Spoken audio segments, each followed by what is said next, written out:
a lady brings a kangaroo on a flight and says it's an emotional support animal. Is this wrong or fair game, being that you guys are animal support people? But look at the kangaroo holding the boarding pass. Wait,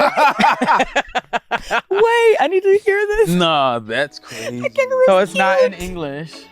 But is this wrong or is this fair game? Crazy. Lately I feel like escaping. What's going on, guys? It's your boy Jay Ryan, and we're back for another episode of What's Next with Jay Ryan. And today is going to be a fun day. We got some cool topics to talk about. I want you guys to give it up for my girl, Mame Ajay. Did I pronounce that right? Yes, you did. Okay. You actually did. Sure. Okay. Also in the building, give it up for my boy Gerald Smith, the second. Not the first, but the second. They say the sequel's better than the first. Oh, you better watch out. Okay. Your dad might not agree, but all right. Yeah. And give it up for my boy, close friend of mine, Zay Wilson in the building. Howdy. Yeah, Zay doing his country thing, y'all. So how he fits the mood. It's so cool I got you guys in here today. It's congratulations, because you just got married. I appreciate So you. I definitely want to start there. Thank you. Congrats. Where did the wedding occur? It was here. We're both born and raised in LA. Oh, shout out to LA. Me too. Yeah, we thought that we were gonna do a destination in like Italy or someplace like that. But both of our grandmas are like really old, so we were like, let's stay local. We invite everybody. It was not a big wedding, but decent sized, and all the family and friends and stuff. It's funny seeing it online. I definitely thought you had a destination wedding. Like, I didn't know it was in LA. Wow. Now I feel offended that I wasn't invited. You know what? The venue that we did, it was at the Majestic downtown, and we chose that because it felt like it was like some sort of grand ballroom for like a fraction of the price. Yeah. So it was cool. That's dope. Congrats on that. I appreciate it. So you and your girl, now wife, Yeah. you guys were on a reality series, Mm-hmm. and that was called Sweet Life LA. Tell me this. How long were you guys together before going on that show? Before going on the show, we were together for about like 8 or 9 years. Okay. Or actually, probably I think like 7 years. Okay. Because we got engaged in 2022, and then we just got married in 2023. Were you guys high school sweethearts, or? So we met in high school. We met like our sophomore year. We met like our sophomore year of high school. We dated like maybe senior year going into college, and we were young, and and then after college we really locked in and just been together ever since. I love that. Okay. That's amazing, man.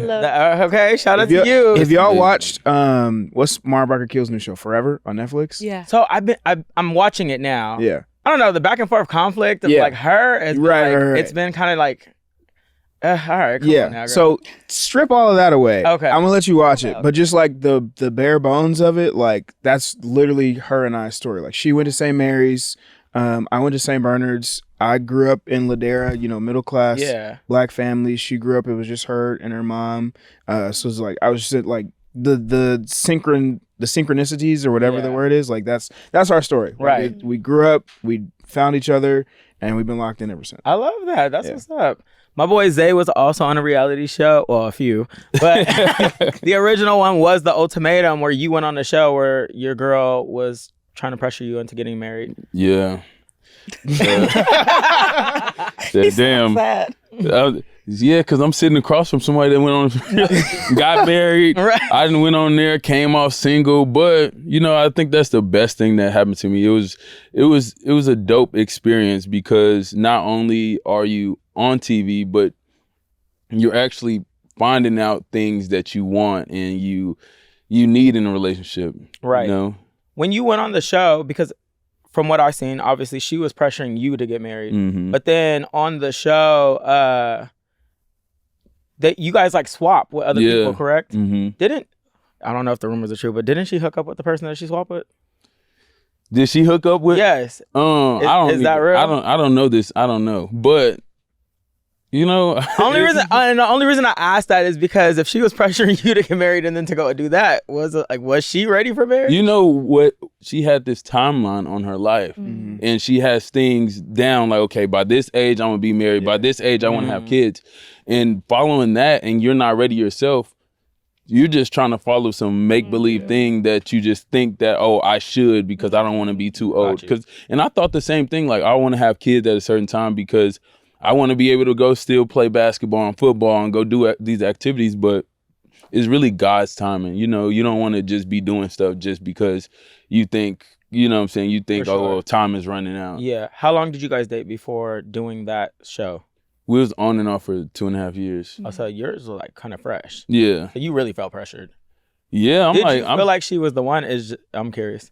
Yeah, that was one of the first people that I really just like say, okay, I trust you. I love you. Like I'm gonna give you all my love. I'm not gonna go out be cheating or like, you know, I was still a kid essentially. Like, you know, but doing the show I was like 24, 25. Gotcha. Oh yeah. So I'm like, me getting married right now, I haven't graduated. I dropped out of college to go on this show with her. You know what I'm saying? My last semester of college. So that was a really big thing. That's why I felt so betrayed on the show. I'm like, wow, like you brought me here. You want to get married. I'm doing everything that you're asking me to do to get married, and then you go and run off in the sunset with this new dude that you just met. But do you feel like the show helped you dodge a bullet though? 1,000%. Gotcha. I don't know what my life would be like if I would have stayed. What does the conversation look like when like going on a show like that? Because like obviously my show was a little bit different because it was about us like being from LA and just living life. But like I feel like that's a tough conversation, not like to be like, hey babe, I want to get married, but not only do I want to get married, I want the entire world to help me convince you for us to get married. Yeah, so it was kind of crazy. Like I come from nothing, you know what I'm saying? I've been house to house, couch to couch since I was 13. So the biggest thing in my life was not even like, was graduating high school. I know for some people it's just like, oh, you know, whatever. Like, oh, a high school graduation is a big deal. Yeah. I get a scholarship and go to college. I was like, wow, this is insane. Like my parents didn't even graduate high school. I'm going to college. Yeah. So that conversation was really hard because I'm like, this is the biggest thing that's ever happened to me, and I'm about to go leave it to go do TV. So that conversation was like, well, I'm ready to do this, I'm ready to do that, and you know, being with somebody that you really love and care about is like, when they want something, you're like, man, I have to, and especially as a man, like, oh, I have to. And she also was just like, she hit a soft spot, like, well, you've gone through all this stuff in your life. And you did basketball, you done all this stuff. It's your senior year, like you already didn't stop doing basketball and you just focus on graduating right now. But Netflix could change your whole life. True. That's awesome. And I was like, damn, you're right. Yes. And then I didn't actually just leave school and just dropped out. I went to all of my professors and was like, I know I'm in the midway of my last semester, but like, can I take these classes online? Because at the time it was like, okay, like we just did COVID. We just took all our classes online. Yeah. So why not? Yeah. You know, all my... I was about to say the same thing. Did you finish? So I went to all my professors and took... So what had happened was... Netflix took off. Took my talents to Netflix. No, what happened was I went to all my professors and asked, like, can we go online? Most of them said yes, except for 3. So I just did the rest of my classes online. I still got like 3 classes. Yeah, but you can always go back and finish with I'm not going back.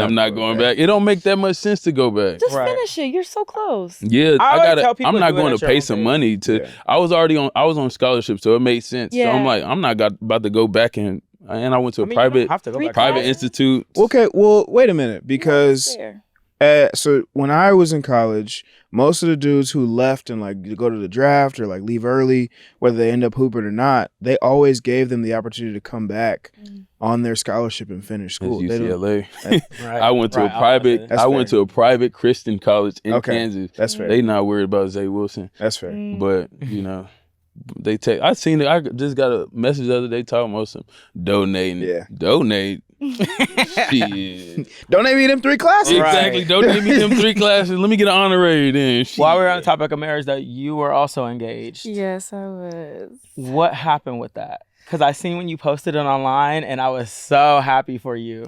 And I actually didn't know that something had transpired until I had ran into you out, and you were like, "I'm no longer." Yeah, I mean, honestly, I'm still asking those questions. I don't know. How long were you and him together? I think we were also together for like 2 years. Oh, okay. Yeah. But like definitely going into like a year, we were like, we both had the intention of this is something serious and we want to get married. Right. I think he definitely was more like wanting to hit those points at a, you know what I mean? Like following a schedule as well, like as you your said, girl. your girl. Mm. And so I think he was even more ready than I was initially. But then once we got engaged, I think he kind of like backpedaled and felt like, oh my God, this is like a big undertaking. Because yes, it is a big undertaking. So that's when I think he started getting cold feet, and then we didn't fully finish, planning. And then I think I was ready to fight for it because I'm like, all right, now you got me locked in. I agree. Like, let's do this. Like, we went home to Ghana, met the parents. We did our whole traditional type of ceremonies. So I'm like, we're doing this. Yeah. And then the ball just dropped. Where did you So guys meet? we actually met in church. But out here? Yeah, in LA. Okay. We actually met in church. So that was pretty cool. And then we bumped into each other again in acting class because he was a director and I'm an actress, and through our mutual friend. So it just kind of was like, oh my God. And we thought we would work on a project together. And that's when we kind of was like, huh. But I was not looking for him. I was trying to put him on my friend and everything. All right. Yeah. Okay. Because I like men, but I don't like men initially, like just by looking at someone. Yeah. It takes a while for me to like open up and really and get gain into the them. attraction for them. Yeah. Tell me this, with social media being such a thing, and obviously you put your engagement online, did it feel like a disappointment when you had to like tell people, or did you just feel like it's nobody's business if somebody asked? Like, how did that make you feel? More the when it did latter. like that? I think I was just like, it is what it is. If y'all find out, y'all find it. Because people didn't even know I was dating, period. I didn't. Yeah, no, people didn't know. And I've never been the type to like blast my relationships anyway. Some people still thought I was with Justin, who's the my ex from America's Next Top Model. So they had no clue that I had even like moved on. That's just not me. So when I popped out with the engagement, it was like, what? So I just did the same thing. I just let it fizzle out. Yeah. Okay, as you should. Yeah. As you should. As you should. Can I ask why you? Yeah, I would want to keep it? know too. Because it's a gift, Okay. in my opinion. I didn't really have a reason to keep it or not to keep it. I really didn't care either way. And honestly, I don't think it was worth too much. You being with your girl since like high school days, did you guys feel like there was a time? Did you ever feel like there was a time restraint on proposing to her? No. No, and she? But no, but that Okay. and I think that a lot of people like to compare themselves to us, and I think that that's really unfair to them and to us because my wife and I gotta get used. You gotta to say saying it now, wife. yeah. My wife and I are very much so our own people, in the sense that she knew that at the time I was trying to play basketball, so I was chasing that dream. She was in college. She's a fashion designer, so she was trying to hone in on her craft. After we graduated, I was trying to start working. After she graduated, she wanted to start working. Then we started on TV. I was like, all right, I'm gonna take acting serious. And it was like, it was the support and being there mutually for each other that we knew that our foundation was so solid, it never really wavered. And I, as a man, always knew at a certain point, I was all right, this is gonna be my wife. But I never felt pressure from her to be like, okay, when is it gonna happen? When is it gonna happen? Because I always told her, I was like, look, I want to be in a position to where I can take care of you in the way that I want to take care of you, how I saw my dad take care of my mom, Right. and my uncles take care of my aunties. And she understood that because she knew that we were always open with each other. Like, hey, if there's something else that you want to do in life, if you see somebody that you find attractive and you decide you don't want to be with me no more, that's your prerogative. Right. Just as long as we're not out here You cheating guys on have each strong other. communication. Literally. That's good. That's what it is. That's what's up. That's Tell me what it this: with you guys doing reality TV, what do you do when the cameras aren't rolling? And I say that because obviously, like out here in LA, especially, then you had a second season. You've been on a few shows. Have you ever done real? America's Next Top Model. Yes. So One season. outside of those, because I know that when people go on these shows, it kind of takes you away from an actual job. So what are you doing when you're not filming? Like, When we were filming our show, So I'm a marketing executive. When we were filming our show, I was working for Will and Jada Pinkett Smith at their production company. And I think it was easier for me to have that conversation with them because I worked in a creative industry. And I was like, hey, and we would talk about like my acting coach is Will's acting coach. Like we would talk about like my aspirations outside of work. And it just came down to like being honest with people and your employer, because like, look, my job's still gonna get done, and it was during COVID, so we were working from home most of the time anyway, and it just really worked out to where it's like they trusted me to still get the job done and knew that I wasn't planning on working for that company forever. What were you doing before? Even when I was in school, I used to throw events and parties and book like, you know, artists and rappers and stuff at the club. I used to do that and just throw my own events. So I would even fly, when I was in school, I would fly out to Texas and throw the event and fly back. So when I left school, we shot it in Austin, where I was from. So I was like, oh, this is cool. I'm shooting it back at the crib so I can continue to work. So I was doing that. Yeah. Okay, cool. And what about you? I had to quit my internship. I was working at the, what's it called, Rule of Law. I was on track to be a lawyer. Okay. Yeah, and working for an organization in DC. So I had to like gracefully quit to come to LA to do the show because Tyra's people called me and I was like, that's an offer I can't refuse. Yeah. And I was like, I'll see y'all later. Tell me this, because you are a signed model. Did you feel like the show helped you, or did you feel like it went against you? Because a lot of times when I speak to people that did that show, they felt like it kind of fucked them over. Yeah, honestly, in many ways, it wasn't the best step up because people in the industry, especially back then, things have changed so much now. Like, you can do God knows what and make it these days. I mean, shout out to Kim because she broke down the walls for everybody. But yeah, they definitely look at you like you're not a real model. Yes. At first. So I had to prove a lot of people wrong and be like, oh, no. I went on there for an opportunity. But of course, TV is TV. And it was, at the end of the day, they wanted drama. They wanted us to act out in certain cases. But I appreciate my time on there. And I'll never tolerate like Tyra slander because she was always nice to me.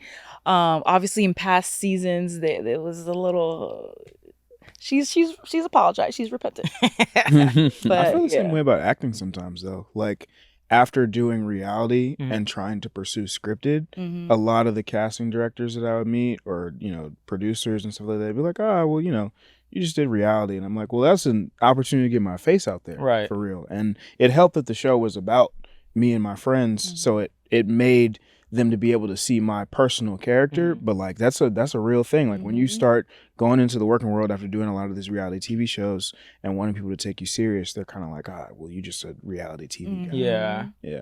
Yeah, that is a tricky thing because people are you pursuing acting in any way? No, I you know, it's crazy saying that. Like that's why I stopped doing TV because once I started doing music and country music at that, I'm like, yeah, country music is already hard to get into. Like, if you're a rapper or a singer, you can low-key get a song and just blow up. But, like, in country music, it's like, oh, they have to, like, literally, you know, you see the So if you got offered a show tomorrow that was paying well, you wouldn't do it because of your music? Yeah.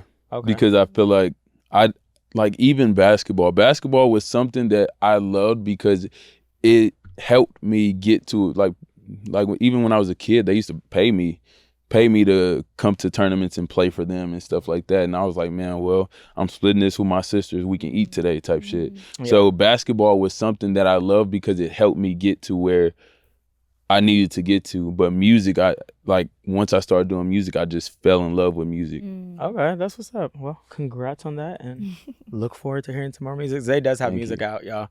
Your recent song was The Ultimatum. Ultimatum. Named after his show. Check that out. Let's get to some topics. Recently, LA was rated the second worst city for dating in the United States. Why do you think that is? And Zay, I'm going to start with you. What is your dating like? The Rams, the Lakers, the Clippers. No, I'm just, I'm just kidding. No, I'm just kidding. No, I'm just kidding. No, I'm just kidding. No, I'm just kidding. No, I'm just kidding. No, I'm just kidding. No, I'm just kidding. No, I'm just kidding. No, I'm just kidding. No, I'm just kidding. No, I'm just kidding. No, I'm just kidding. No, I'm just kidding. No, I'm just kidding. No, my you know what? I really just been trying to focus on my career because I just feel like I need to get to the point. I need to get to that point before I can just focus. Because I don't need to be arguing with somebody and I got a show that night or something. Like I need to get to where I'm going, and that person that is with me understands my mission and understands where I'm trying to get to. So you're not dating anyone right now? Something like that. What that mean? I'm not, okay, I'm not like in a like... You're not in a relationship, but I'm talking to. You're in a situationship. Yeah. What is your dating like out here and your experiences outside of? Child.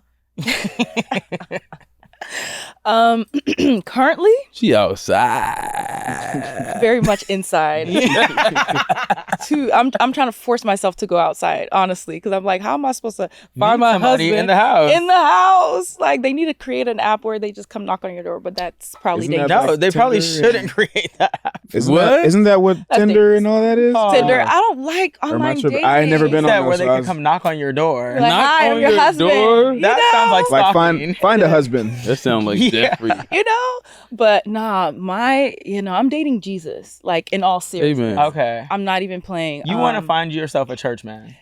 For sure. Like in the last couple years, and I think this was a big thing with me and my ex, is actually he was further along on his faith journey than I was at the time. And I think the way that he came at me with it was more condemnation instead of like compassion for me to find my way there. And it just was making us have friction. I get that. And now what's funny is I found my way there. I've developed my relationship with the Lord. I have given my life to him. I've changed my whole life. I'm not the same person that I was even last year. And I feel like he's regressed. So like those two things are, But as far as dating, it's affected, yes, very much. It's affected my life very differently because what I would tolerate in the past, no. Yeah. You've obviously been in a relationship since high school. Do you feel like you dodged all the bullshit that we I live vicariously through my homeboys, for real. Like just watching all the bullshit that they go through. I feel like LA gets a bad rap. I was gonna say, why do you think it's just LA though? I think it's like you get a mix of natives dating transplants and transplants dating natives and transplants that come here looking for other transplants. And I just think that the misconception of LA is the problem. Like I think people come here and they think that you're gonna find this certain thing in a certain way, whereas someplace like New York, like I hear people's love stories coming from New York and it's just so easy. Like I was walking to the coffee shop and I saw this bad girl in the coffee shop and I just paid for her coffee and we spent the next 3 days together. And I'm like, that doesn't sound like something that would happen in LA, because everybody's like, oh, in LA, he got to take me out and we got to do this and I want her to look like this. And I just think they come into dating in LA thinking that they want something rather than just letting stuff. Sometimes you got to let stuff unfold. Yeah. I feel like the problem is that people don't really date in LA. Yeah. So even you saying like you got a situationship, like how often do you guys go on dates? Yeah. He said, what that? I'm a busy man. That is crazy. So you're not work. dating? But like, what do you mean? Like going on dates? That's like being intentional. Okay, being that I hang out with a lot of females. Dates. Yeah. I hang out with a lot of females, and what I hear from them most of the time now is that guys hit them up and be like, oh, just pull up to the crib. Which is a weird thing nowadays, instead of just being like, oh, let's go to dinner, let's go to a movie, let's eat. And if you don't want to spend money like that, like even a picnic, something sporty, like definitely do that. I definitely do that, but it's just like really, because it didn't sound like it. No, I didn't understand what you mean. You like dating? I'm like, what do you mean dating? Like going on. I don't know. I don't call it dating. Like go on dates and dating. Where you from? From where y'all come from? So we call it different things. Okay. Like what do you call talking? Talking. Yeah, talking is What do you talking. mean? I think everyone. But like, what does that mean though? When y'all are getting to know each other, Yeah, like y'all we're are chatting. just now like maybe hanging out. That's Yes. like talking. And I think dating y'all is still when talking you're to other people. Yeah, until y'all decide that you guys want to be exclusively dating each other. I agree with where that. there's more intention attached to it. Then you're just talking. See, like where I'm from, talking is like you exclusive to this person. Oh. I'm talking to this person. Okay. See, it's different meanings to different That would things. never be bad. So So right something- now, Okay, you feel like yeah. you're exclusive to that person because you're talking. yeah. But then you're not going on dates though. I am going on dates. Okay. You said dating. I don't dating to me means I'm dating. Like I'm dating different people. Are you romantic? Yeah. Okay. Come on, I'm from the That South. didn't sound very But sure. honestly, this is I'm from the South. a thing that I think is the reason why we're all so lost in the sauce, especially in LA. We all have different definitions of things. We all are not meeting on the same, we just are so confused. And I think we need to meet people where they're at. Like, I want a man, for me personally, that understands dating with intention. Where are we going? Yes. Like, I don't want to just be, and that's fine. Some people, y'all just want to date to date and just, have fun, do you? But like, I think that's the problem with LA, or at least for me, is like finding people that are on your level of intention about where you want to go. Even me in the gay scene, like I do activities all day, every day. You know me. I'm like, let's go to the movies, let's do this. And I'm gonna do it with or without you. So it's easy for me to make a plan, but sometimes when I'm talking to somebody, I do want them to show like we made the plan. Yeah. I don't like when people say like, well, what do you want to do? I'm down for whatever. It's like, nigga, can you make the plan today? Yeah. I made the last 5. Recently in the barbershop, someone had asked me, when dating a guy, who pays the bill? And my answer to that was, if I ignite the date, then I particularly pick up the check. But I was like, it is tricky dating a man, because it is sometimes naturally the way my mom taught me was to pay where I weigh. So if the bill's sitting on the table like more than 3 minutes, my card's already coming on my wallet, because I just think it's tacky. So when I don't see them make an effort or try, it does make me second guess sometimes. I feel like not just that, I do that shit with friends too, though. Same. But I also feel like, and I think that you do the same thing, and that's why we get along so well, is like, date your friends too, bro. Like, for sure. And that's why I feel like a lot of people go into dating situations with certain like reservations, because like, especially if you're used to doing a certain thing with your friends that treat you with intention and do all that, when you go start looking for a partner, it's like, dang, like why would I settle for that when me and my friends are operating this way, Like, even like, I like to tell all of my friends, like, I treat my homegirls with the same respect that I treat my wife. I want to make sure my homegirls get home safe. I'll call them an Uber. They have a big accomplishment, I'll send them some flowers. They're not feeling well, me and my girl go check on them, we'll send them some food, stuff like that. Like, that's a good man, Savannah. I don't I think everybody gets so exactly what you're saying, like wanting to meet people where they're at, but also like you gotta respect where people are sometimes, and it's just, you're used to a certain thing, and it's hard to find what you're looking for when everyone else may not be looking for the same thing. For sure. You, as the woman here, do you feel like men should always pick up the tabs? Are you old school in that manner, or do you feel like it could be a 50-50 thing? Listen to me closely. Yes. To each their own. But yes, like, I think, again, on my journey, taking it back to Christian principles, like, a man is a provider. And so if you're a man that wants to get to know me as a woman, I would appreciate it if they took up the bill. I don't think it's right for a man to ask a woman out on a date and then expect her to pay the bill or pay 50-50. And then when you get into marriage, for example, like, you want her to, that saying, what do you bring to the table? The woman is the table. Everyone at the table came from her or has been in her. Sit on that. Okay. The woman is the table. Don't ever ask her.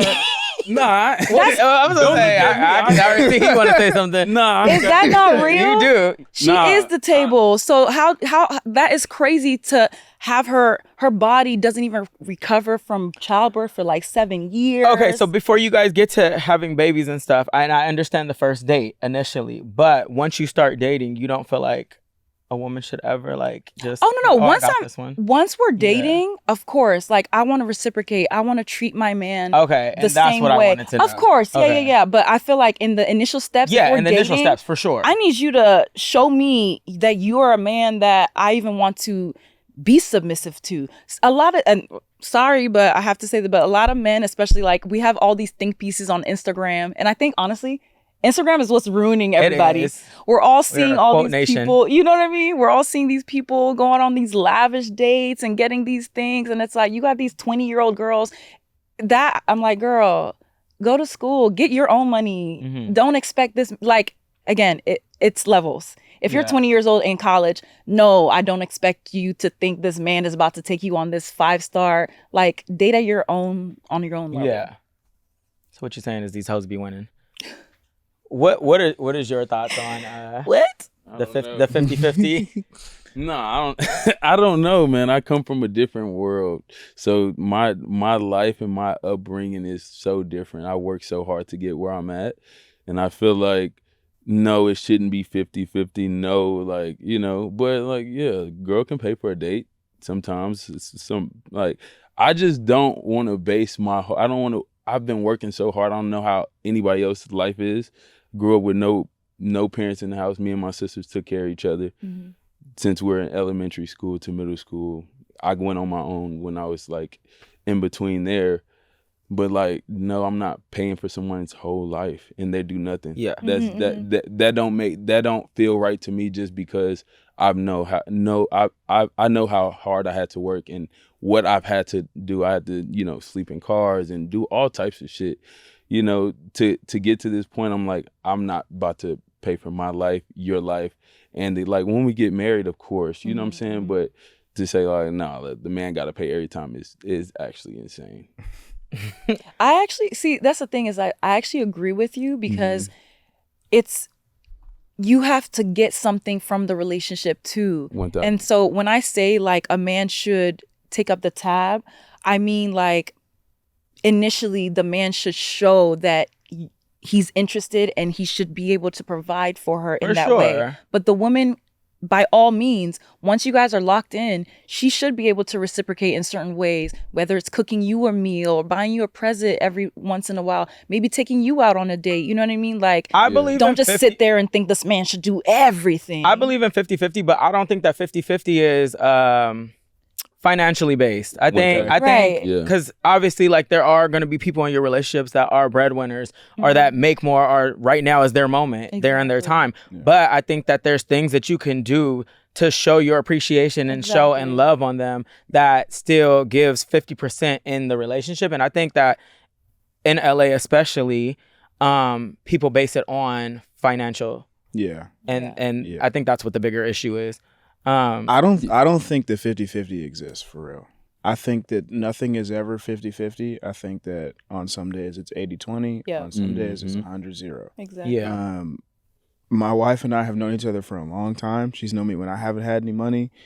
I've known her when she hasn't had any money. And I think because we communicate so well, again, very unique to us, that we don't have a problem telling each other or asking each other when we need help with something. Yeah. But she knows that if there's something that she wants or needs, she never has to want or need for that because I got her. If I got it, I got her. And I know if I don't got it, she got it. But again, different levels of partnership. I think that approaching things from this is 50-50 perspective is you're setting yourself up for failure because on any given day, you yourself won't be 50% of yourself. So how can you expect for that other person to be the same? Yeah. So I'm gonna ask you guys something. One of the people I follow on Instagram yesterday had posted on his close friends, and I want you guys' advice on this. Okay. He said, I spent about $20K on Shorty for her birthday. Mine just passed. Her birthday was 2 months ago, but mine just passed. She legit got me 1 bottle of cologne. He said, do I say something to her or cut her off? Is it required to make a nigga feel special on his special day, or is this me being sassy nowadays? It's not about the money, but it's just more of the lack of effort. How do you feel? I'm gonna start with you. Yeah, that sassy shit that shit gotta go. That word sassy, people don't even know what that means. People just be saying shit, first of all. So but that's insane. It doesn't even have to be $20K, but like you can spend $100. You don't even have to spend that much money. You can spend like $50, $20 and do something and make it special and make it meaningful.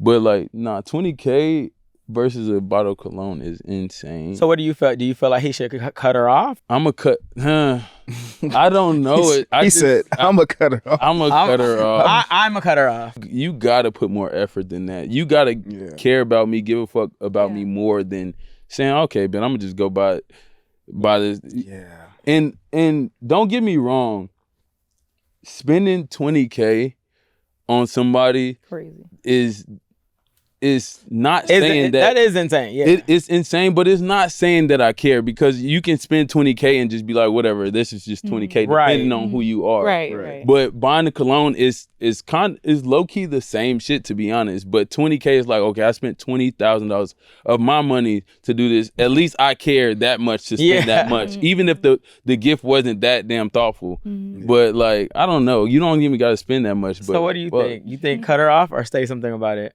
Or is he I don't. sassy? I want to know at what stage of their relationship are they in. That's fair. Agreed. And maybe they're in different stages in both of their heads. Like, I spent my wife's last birthday. She turned 30. I'm not gonna say how much I spent, but I took her on a very nice trip for her birthday. And we'll see what she does for my 30th. Maybe I'll have to stay with her or cut her out. No, I just think people don't be talking to each other about what they want. I think that's a part of the problem. Right. Like maybe nobody asked you to spend 20K on her birthday. Yeah. But also for her to say, all I'm going to get you is a bottle of cologne. Like, are you not talking to him at all to understand what he wants and needs? Like, it's I don't know. It's tough. He got to cut her off though. So, okay. He was the woman. Is it sassy if he says something or? No, I don't think so. Honestly, it's communication. It comes down to communication. Yeah. Like you were saying, y'all need to talk, because he might be clearly way, thinking like, oh, this is my girl. And she's like, you're number 2. Cause like, what? But I totally agree with him, honestly. Like, I would appreciate more effort on the woman's part if this man did all of this for me. But again, like Zay said, like, if this is a drop in the bucket for him where 20K is like nothing, then it's like, I didn't ask for all that. Like, are you doing this for me to do something also for you? That's why it comes down to communication. So I did respond to his post and I asked all these questions that you guys just said. I started off by saying, one, is she as financially stable as you are? Right. If it was about the money, and he clarified that it wasn't about the money in his next post, but because I was still in the first post, I asked, what was the financial difference? Also, does spending 20K signify love? Are you guys in love? Is your love language giving gifts and hers isn't? That part. And he responded back saying that the money wasn't the thing. I think he was just showing like, I do care about you on his end. For him, he said she could have got him all his favorite snacks, put them in a basket to show him that she cared, and that would have made him happy. Right. He was like, she could have made a mixtape of my favorite songs. He might not even be a cologne guy. That he was like, and he said, he was like, so it was just the fact of, all you got me was cologne, and he was like, and then did nothing for the day whatsoever. Oh, yeah. That's insane. No. So I was like, yeah, cut her the fuck off, like cut her immediately. But I did tell him, I was like, but moving forward in your next dating situation, maybe you shouldn't lead with spending $20,000, because I think that is what is now hung over your head, is that you did spend so much money, and that $20,000 is a lot of fucking money. Like, I don't care how rich you are for. Especially if clearly you guys weren't in a loving state. So yeah, we all agree here. Cut her off. Cologne is crazy. What cologne was it? That's what I'm saying. Communicate to cut her off. Had gold and diamonds good in it. cologne at least. She probably went to Ross and got like the ones there on the deal. But don't get Ross. Ross be having some good cologne. Yes. But got him some Axe. Some body spray. Axe real quick. I actually do want to know what cologne it was now, so I gotta go back and ask that. Since we were on the topic of marriage, newly drafted Travis Hunter got married to his longtime girlfriend. Sources say that they did not get a prenup. What are your thoughts and takes on this? Before we go to the clip of what Cameron and Mace had to say, I want to ask you, because you were engaged first, and then I'm going to come over to you. Did you guys discuss a prenup after, or was that like even a topic when getting engaged? No, we're African. We don't, no. That wasn't a thought. Okay. And what about you now being married? No. Okay. And to be fair, I feel like prenups are for niggas with money, for real. Yeah. And I make a nice living, there are no assets in my name that are worth splitting in this moment. I also feel like because you and your girl came up together, it is kind of a different situation. She knows what I got. I know what she got. If anything ever happens between us, God forbid it's something bad, but that's my best friend for real. Yeah. I will always make sure that she's good. Amen. She don't need no prenup from me. Yeah. That's beautiful. How do you feel about prenups?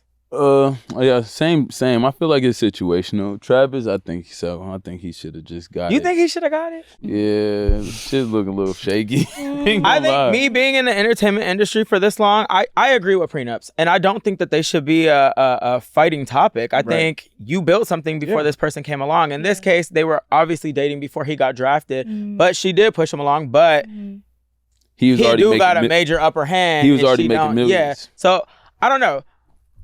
I also feel like with their situation right now, I feel like people are on her head based on like her facial expressions or whatever the case is. But that's just the nature of the internet. Yeah, because I feel like clearly there's something great about her that he sees, and I just feel like people hate her so bad. And I'm like, damn, y'all really don't know this girl. And he still goes to bat for him. That's he a good man, Savannah.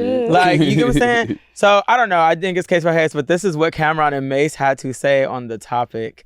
Internet, they faced a lot of criticism for different things. A lot of people have been concerned on them not having a prenup agreement, sources say. Mace, what's your opinion on the young love? I don't know. I'm gonna sit this one out. I think when it comes to to the young lady, she does have like different things that have transpired. For me as a dad, if that was my son, I would definitely be concerned about. I think there's other ways you could protect his assets. But I definitely would think he should look in the direction of protecting his assets. Maybe not with a prenup, but there's other things you could do these days. Yeah, they'll try to hit you with that. Why I get a prenup if you really love me? If you really love me, sign the prenup. Agreed. What you here for? What you you here here for for? love? Just sign this joint, and you don't get none of my money because the love is free. What you need? What are we doing here? I'm not sorry. I don't mean this. Do what you want, Travis. That's up to you. I'm not sorry. Do what you want, Travis. I think that's also the misconception about prenups too. Like prenups come with terms. Like it's not like if you sign this prenup, you just don't get nothing. Yeah. You sign this prenup, and this is if we do end up splitting up, this is what I am able to offer you or in this situation. Again, because it's out of love most of the time, and knowing that divorces can be nasty and not wanting to go down that route of things getting weird. Right. It can be a very positive thing to have in place already. Right. Just in case something does get nasty, then it's already in place. And I would just pray that the man loves you enough, or the woman loves you enough, where y'all were, respectful in how y'all divvied everything up. Yeah. That's why I think it's good, because you can place something there before emotions get involved. Right. Because once emotions get involved, you're like, nah, hell no. Exactly. You're doing it with a clear mind. Exactly. You're not thinking maliciously like, oh, hell no. You just thinking like, okay, like this is what I built. This is what I've done to get here. And okay, bet, like this, we gonna do it this way. If I get caught cheating, you get this much money. If you do this, whatever, that's I think they should have got a prenup. Just like to what you said, just with stipulations. Let's talk travel. A man purchases 3 seats on a flight for his Great Dane. What are you guys' thoughts on pets on the flights and people claiming that they are emotional support animals? Gerald, let's start with you. I have no problem with people traveling with pets. I think a Great Dane is that's a big ass dog, man. I think a Great Dane is a little bit like I'm sorry to the dog. I love dogs, but he got to go in the cargo of the plane. Like that's a big ass dog, man. Look at him hanging over the seat like he's licking the person. But I'm a dog owner. And yes, she's my emotional support animal. So I feel like if she's not barking, he paid for the seats, I'm minding my business. Yeah. See, Black people, we like to mind our business. Most of us. That's a black dog, huh? I'm minding my business. No, I feel the same. I think as long as they not doing nothing crazy, they not barking, crying, pissing, shit, and like it's good. I guess I get confused with pets. I'm not a pet person. I like pets. I don't have my own, but I get confused because a lot of times on flights, if you have an allergic reaction to peanuts, they no longer serve peanuts on the flight. There are a lot of people that are allergic to pet fur and pets, so I don't understand how that's allowed over. You know the what? peanuts. I didn't even think about that. Yeah. So, and the only reason I thought of it is because one time when I entered my flight, this lady was not sitting in her seat. She was sitting in mine. And older black lady. And she was like, I'm allergic to a dog. And they got a dog. But it's also like, but lady, how you know I wasn't allergic to a dog? And how you know I wanted to sit next to this damn dog? Being that she was older, I let it slide.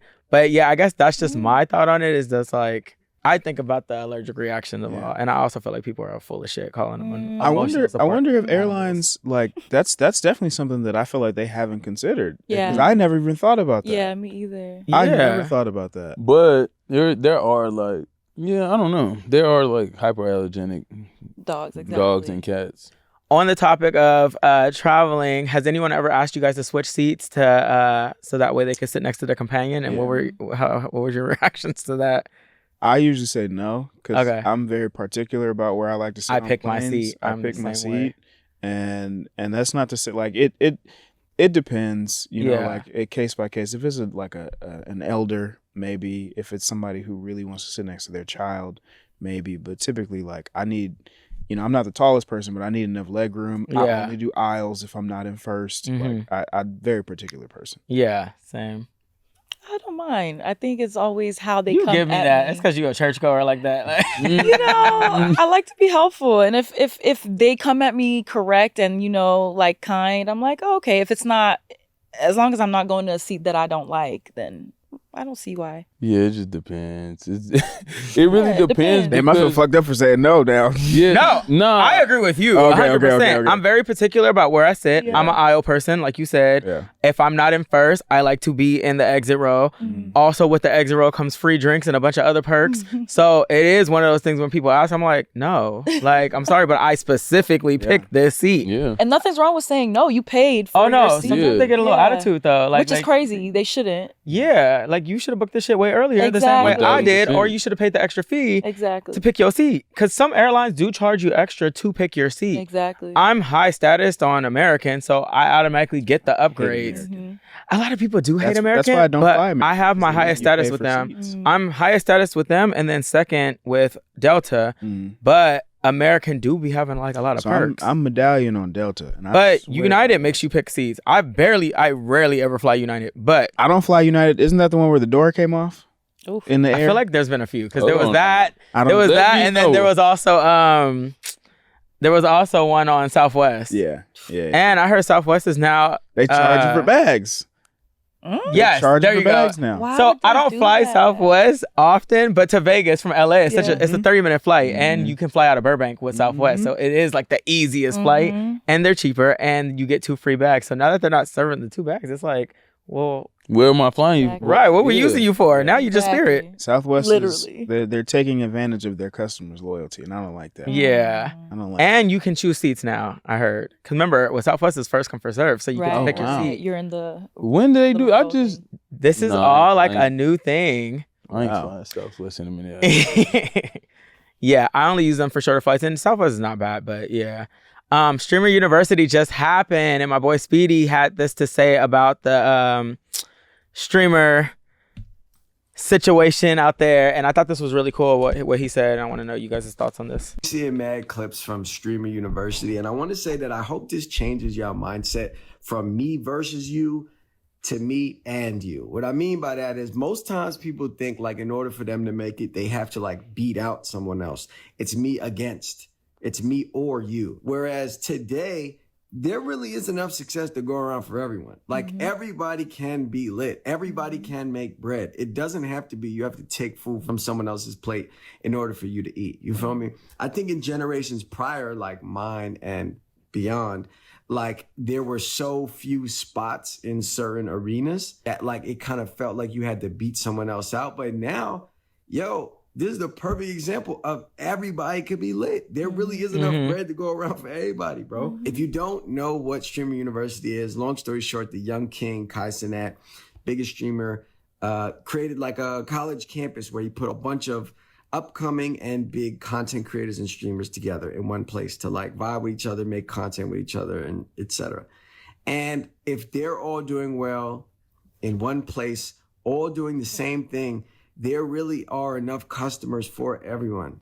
And all right, we could cut it there. I thought this was really cool. Streamer University, when it first got announced, I didn't really know what to think of it. Yeah.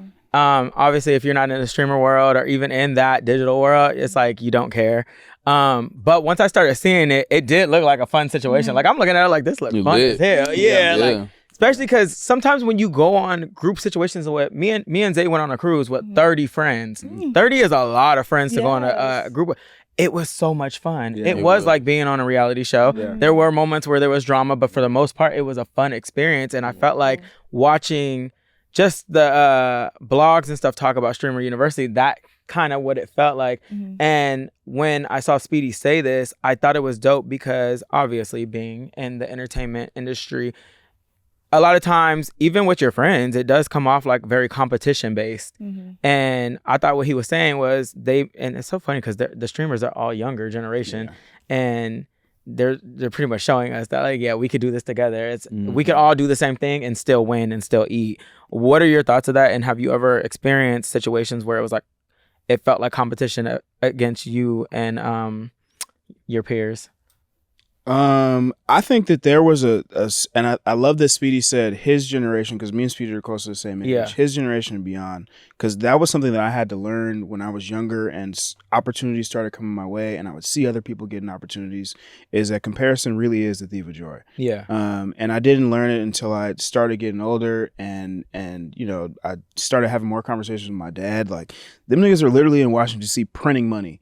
Like if they can just create as much money as they want, we can create as much opportunity as we want for ourselves and for each other. And I think that's something that I've tried to do in my content creation journey as of late, is try and find more creators to collab with in that same way, because that's how you grow, for real. Like it's in entertainment, we talk about networking, you know, and networking laterally. It's the same shit in content creation. Like they're network across. Like there are enough opportunities for everybody. Right. I just think that, you know, not everybody realizes it, and that's unfortunate, but they will see when something like this is going on. For sure. It's like, all right, well, now I really need to pay attention. I also love that Streamer University, as somebody who doesn't understand streaming at all, like I tapped into a couple of them little sessions, like they were really putting niggas on game. I saw that. So for you guys that don't know, because it did just look like a lot of fun in dorm stuff, but the classes were breaking down how to stream, and some of them were talking about like the money he made off of this and within a month and how you can do this, and they were actually teaching them at the same time. I did think that was cool. I saw that. I think that's also a part of the problem. Like everybody sees people on the internet doing brand deals and being successful, and it's just like, you know, I'm the first person, if somebody hits me up like, how you work with this brand? Half the time, I have a manager now, but it's like half the time, nigga, I DM'd them and I say, hey, I love your products. Like what's good? You know what I'm saying? Like I sent Zay some shoes. I was like, bro, you hoop? You want some shoes? He was like, hell yeah, I want some shoes. Perfect. I think for me, I never had an issue putting people on to things, especially with the knowledge that I have and the connections I had. I think even the word network, there you go. When you go out and network, because a lot of times people that are deep in the industry hate the word networking because they think it's like clout chasing. Networking to me was never a bad thing if you actually are networking and if you actually are bringing something to the table and also putting others on the way you want to get put on. And I think that in the industry, the reason that the veterans don't like it is because they feel like they're just being used, and it's like, what am I gaining from this? The veterans don't realize that they network across people in their own sphere all the time. And how do they expect someone who's below them to get to that point if not sharing that knowledge that they already have? I think that what gets us caught up a lot is people look at the reciprocation of it, and that was something that I struggled with a lot of times too. Exactly like you're saying, I'm a people person. If I have an opportunity that I can help you grow, I will absolutely do that for you. And I got down on myself when I was younger, be like, damn, well, nobody's ever really looking out for me in that way. And it's just kind of like, you got to be comfortable with waiting your turn, for real. Sometimes what's for you is for you, and it'll all come back. For me, it's about like, at the end of the day, for the veterans that are in the industry that feel some type of way about like giving knowledge to someone. You're going to die with all that knowledge, with all this wisdom, experience, and what? Can't take it with you. You can't. Yeah. What are you gonna do with it in the grave? Pass it along. And I think at the end of the day, it's all about scarcity mindset and abundance mindset. Like Speedy was saying, like everyone can eat. There's like 8 billion people in this world. You know how many breads there are on the bread aisle? Yeah. It's a whole like 25 feet aisle of just different kinds of bread. Someone will buy your brand of whatever it is that you're selling. We can all eat. I will say this. I think that sometimes people that get offended by not getting put on or somebody putting them in a position automatically think that a person that could help out is watching all the time. And that's not always the case, because even when it comes to like events and stuff, and people always hit me and say like, damn, no invite, like you never think to invite me. And I always say like, it's not that I'm not inviting you, I didn't think to invite you. And that's because maybe you're not in my face all the time, or maybe I just don't see you and we don't talk on a consistent basis. So it wasn't like I thought to myself like, oh, don't invite this person. It's just you weren't a thought for me to invite. But now that you reach out and I hear you, like, cool, like it's nothing, you get what I'm saying? So and I've gotten that from many people. And now they're looking at me like, oh, he's a hater. Oh, he don't want to see me win. And I'm like, dude, it wasn't even like an intentional thing. I didn't think about it at all.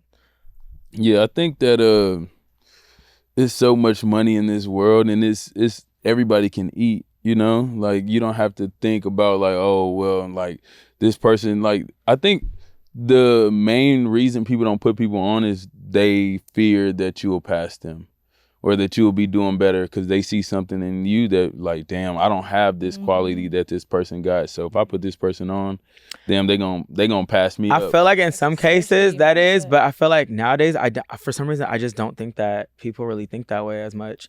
Especially I think back in the days, I think people definitely felt I think there's people still, definitely do for sure. I think there's still a good amount of people that think that way. I just think that they think about it in the sense that if they pass me, then that's it. They've passed me. And it's kind of like, well, okay, they passed you. What'd they do to pass you? Go work on, get back in. Like, and it's weird because coming from basketball, like I have always understand, like, work hard for what you want, for real. Like, same way as they tell you, got that shit out the mud, for real. Like, if somebody got a better jumper than me, but I used to be a better shooter than them, I'm gonna take my ass to the gym. And then, you know what I'm saying? Like, you gotta practice make perfect, for real. Yeah. And honestly, you saying that because I went JUCO like my first 2 years, so it's like that was like, okay, yeah, I gotta score all these points, I gotta do this, I gotta do that. It's not, you're not really, a lot of people that don't become successful out of junior college is because they're thinking with that mindset. Yeah. But you think about it, that junior college team that wins the national championship, everybody's getting recruited because everybody's figuring out like, oh, how I'm gonna get D1. I'm gonna go D1. I think I like to help people that I really see putting in the work. Right. Even with family members, because my cousins can ask me for like a lot of stuff, but if it feels like I'm just giving it to them and they're not actually doing work, I'm like, all right now. Like, you get what I'm saying? Like, I think when you see people like trying, it's like you want to like help them get a boost if you can. So I remember when I first moved to LA, I remember like I was so green and new to all of this. I had asked a male model, funny enough, who was very prominent at the time, like, hey, I need help. Like, who do I ask? Like, can I talk to your agent? He plainly said, oh, sorry, I worked so hard to find my people. You gotta find your own people. Wow. I said, is it that? Okay, I know. I guess it is that deep. And now I know, I get it. But at the same time, now that I have my own people, like you said with your friend, like, I didn't think to even, to think of you. Because people also have to nurture relationships. I can't just come to you, Joey, and just expect you to give me whatever just because you have the resources. Like, do I care about you? Do I actually want to have a relationship with you versus just what you have? Role too. That plays a major role. Because when people ask me sometimes, I'm like, do I care? Right. Like, so when I don't even know you like that. Like, because that is the thing. Because if I don't know you like that and you're only asking me for shit and you have not tried to build any form of friendship, relationship, then I don't want to help them either. Yeah. But I was just going to say, when I was able to finally find my people through networking and meeting people and fostering these relationships with them, and somebody else wanted an agent, I had no problem just sending them because it's not my decision. Here's the email. email them. If they like you, they might take you. Right. If they don't, they don't. But at least I was able to give you their email. Yeah. That's nothing to do. Yeah, but don't tell them I gave you their email either. Because if they don't like your ass. Right. I don't want them looking at me. But I get it. Let's play a game. Wrong or fair game. A man crashes Kaisa Knott's live stream during the AMAs to bring up Kanye West. And a lot of people are speculating that Kanye set this up himself. This comes after Kai went on his live stream to talk about Kanye's pants being so big and oversized. Is this wrong or fair game of Kanye if it was the case? We love Ye. We love Ye for being outspoken regardless, because it's America, and I think it's a great thing to live in a free country. Don't you? I think it's a free country. So you really hopped on my stream, knowing my influence. Yeah. So come on here and say that. I think he's a great guy that at the end of the day, you have a dialogue with him. And that's what I'm going to say. I think I want to protect my energy. Yeah. Well, I think you letting him talk is a good thing. No, I'm going to politely ask you, get out of here, guys. Well, we think it's good to have free opinions. I get it, but I don't want that. Whatever you got going on, you deal with that. Thank you for your service. I don't know who this guy is. It does feel like Kanye set him up to go over there, because it's like, why is this random guy just talking about Kanye West? I guess I would say it's fair game if he didn't involve the kids to get over there first. I think that's what threw me off. So the guy asked, can the kids take a picture with Kai first? And then started on the rant. I don't know. People just weirdos. Like, that's just weird. People just weirdos. I just don't understand these type of people, because like why? Like, it just be, I ain't got too much. I think it's exactly that. Like, I don't think that Kanye orchestrated it. I just think that when people get around certain people, like, even, we hang out with celebrities all the time, and you see somebody come up to celebrity, they start saying the most outrageous shit. Like, why do you think I care about your opinion on that? I think that's what it is. Like, people see. I can see that. A camera, they just have to act out. Yeah, so hard. Exactly. Like, who is this guy? What is his relationship? Exactly. Like, why? Yeah. Yeah. Just I guess weirdo, we'll put it in the wrong category then. On the topic of bringing pets on flights, a lady brings a kangaroo on a flight and says it's an emotional support animal. Is this wrong or fair game, being that you guys are animal support people? Y'all tell me. Oh my God. We're not going to be able to understand. They're speaking in a different language. But look at the kangaroo holding the boarding pass. Wait, I need to hear this. Nah, that's crazy. So it's not in English. But is this wrong or is this fair game? That kangaroo Should she be able to have her kangaroo support animal? That kangaroo been here before. He holding that ticket. That's kangaroo. That's a person in there. No games. Was he kicking the back of the seat? That kangaroo looked like what's going on? Again, I'm like, minding my business. No, that's crazy. As long as is it wrong? Or it's not wrong. Why are we discriminating animals? Right? Exactly. It just depends. Why are we discriminating? Like, if you got a pet tiger, lion, or something, right? Nah, Cargo. Bro. I'm not doing that. That's but where do we draw the line? I guess you're trying. Yeah, where do we draw the line? Yeah, for me it's wrong, because where do we draw the line? Right. Was she flying to or from Australia? It looked like it. Oh no. Where's she getting a kangaroo? Right. Where's she getting a kangaroo? Okay, it's wrong. It's wrong. Okay, we're gonna say it's wrong. It's wrong. The AMAs. We're gonna go back to the AMAs. Ooh. And this one, I actually want to hear from you a lot on this one. Shabuzi and Megan Moroney do the best country album nominees, and Megan Moroney shades the Carters. So we thought it was shade. What are your thoughts on this? And we'll play the clip first. Music has been an important part of AMA history. The very first year of this show, the award for favorite male country artist went to the great Charlie Pride. That same year, favorite female artist went to Lynn Anderson, and this award went to the Carter family, who basically invented country music. This year's AMA nominees in this category are very impressive. What are your thoughts on this day? Was this wrong or fair game? And tell me what you think. No, and what insight you have, because I learned some things last night that I'm gonna say after. Yeah, so the Carter, you know what the Carter family is? So I didn't, so being that I don't listen to country like music, that, yeah.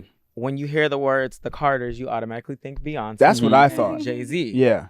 And being that Beyonce just came out with a country album, it did seem like shade on her end. Mm-hmm.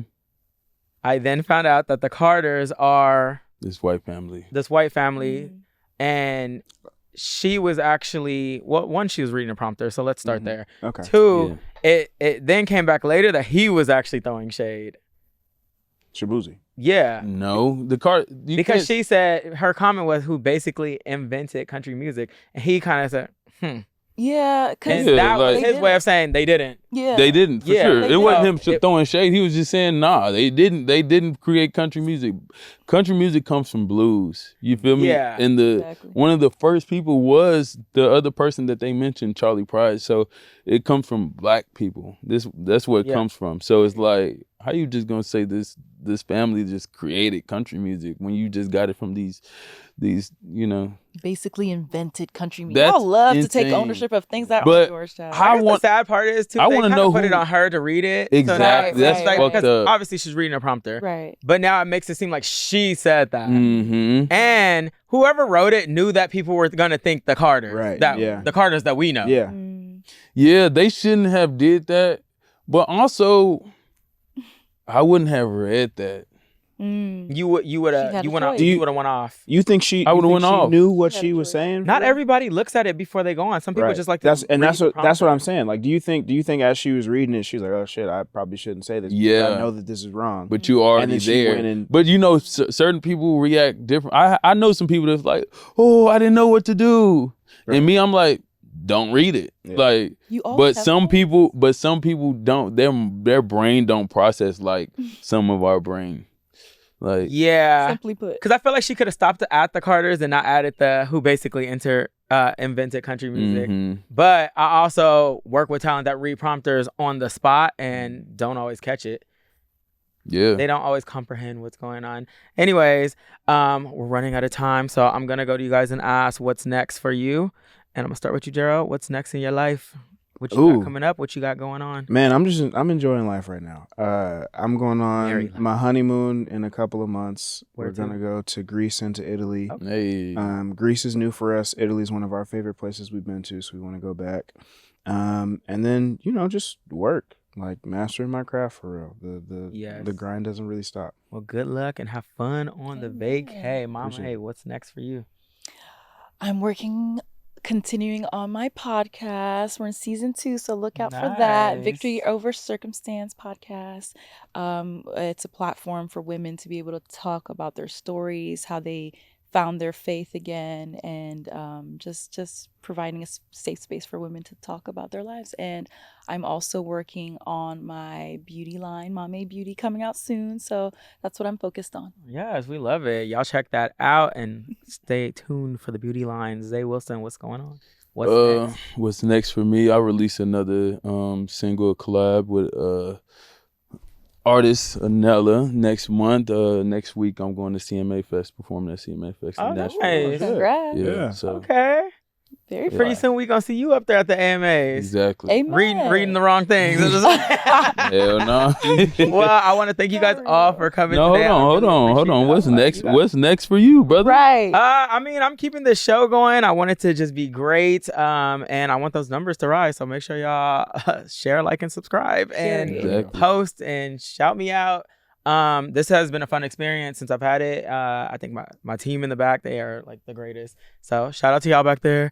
And yeah, that's what I got going on next. I want to thank you guys all for coming on today. Thank you for having us. Jay Ryan. Please stay tuned. Share, like, and subscribe. We'll see you guys next time. Crazy. Lately I feel like escaping. I get so numb when I